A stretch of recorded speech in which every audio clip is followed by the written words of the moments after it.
మీరు ఏమనుకోకపోతే చెప్పనా, ఏమండి ఈ మధ్య దగ్గరికి వెళ్తే అక్కడ మాకు తెలిసిన అబ్బాయి ఉన్నాడు, ఇమ్మానుయేల్ బైబిల్ స్కూల్కి వచ్చిన అబ్బాయి. మరి ఇక్కడే ఉన్నాడు కదా, ఎందుకు రాలేదని నేను అనుకుంటే ఆ ఇంటి ఆవిడ ఫోన్ చేసింది, బాబు అక్కడ సోమనియ వీళ్ళు వచ్చారు కదా సేవకుల కూడిగా, నువ్వు వెళ్ళావంటే అట్నుంచి రెప్పలు ఏంటో తెలుసండి, ఇంకా దగ్గర నుంచి ఏం వింటామండి, నేను ఎన్నో సంవత్సరాలుగా వాళ్ళ పరిచయం, చాలా వినేశాను, వినాల్సిందేమీ లేదట. నాకు మన ఆశ్చర్యం వేస్తుందండి. పౌలు ఫిలిప్పీలకు రాసిన పత్రిక రాసినప్పుడు పౌలు యొక్క సేవా వయసు ఎంతో తెలుసా మీకు?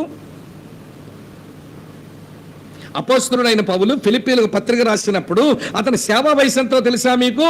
25 సంవత్సరాల సేవకుడు అండి. లాస్ట్ టైం నేను సుకుమారాన్ని ఉన్నప్పుడు అతను ఏదైతే లాభకరం అనుకున్నాడో అది పెంటతో సమానంగా ఎంచుకోవడానికి ఒక పేడ అది నీళ్లతో కలిసిపోతే రుమాల గుడ్డ వేసినట్టుగా అతను కలిగిన సమస్తాన్ని అట్లా పడేశాడని దేవుని సేవకుడు చెప్పిన మాట ఇక్కడ సేవకుల కూడికి వచ్చిన వాళ్ళకి జ్ఞాపకం ఉందా? నాకు జ్ఞాపకం ఉంది, అందుకే చెప్పగలిగా. వింటున్నారా లేదా మీరు?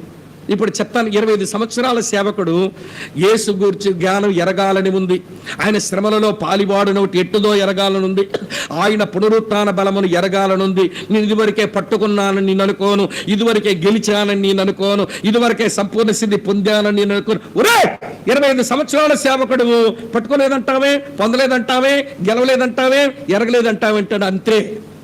దేవుని ఎరగడం గురించి, వాక్య నైపుణ్యం పొందడం గురించి కామాలు పెట్టుకున్న సేవకుడు నేను, పులిస్టాపులు పెట్టుకున్న సేవకుడు కాదు. ఈరోజు చాలా మంది సేవకులు అట్లా పులిస్టాపులు పెట్టేశారు. మీరు నేర్చుకోవాల్సింది ఏమి లేదు.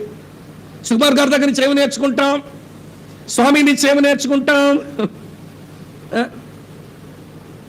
రమణ బాబు నుంచి ఏమి నేర్చుకుంటాం, తిరుపాలన్న దగ్గర నుంచి ఏమి నేర్చుకుంటాం. వచ్చేసింది మాకు చాలా.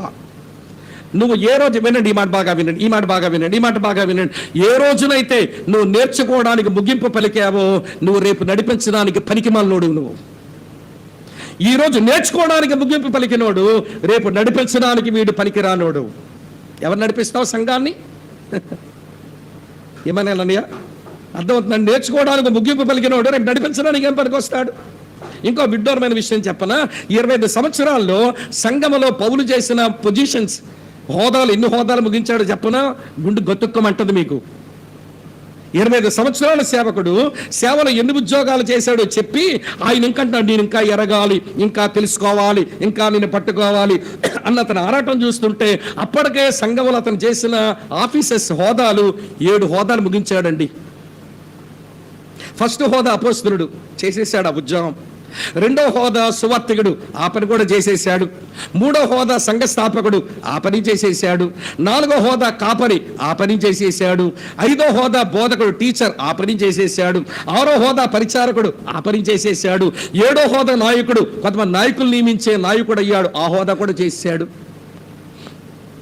అపోస్తలునిగా, సువార్తికునిగా, సంఘ స్థాపకునిగా, చెప్పండి, కాపరిగా, బోధకునిగా, తర్వాత చెప్పడం ఏంటి, పరిచారకునిగా, చివరిగా నాయకుడుగా 7 ఉద్యోగాలు చేసి ముగించిన పెద్ద ఆయన ఇంకా నాకు ఎరగాలుంది. ఆ ఎరగడం కొరకు నాకు ఏదైనా లాభకరమైంది అనుకుంటే అది పెంటతో సమానంగా వదిలేసి నేర్చుకోవడానికి నేను ప్రయత్నం చేస్తానంటున్నాడు.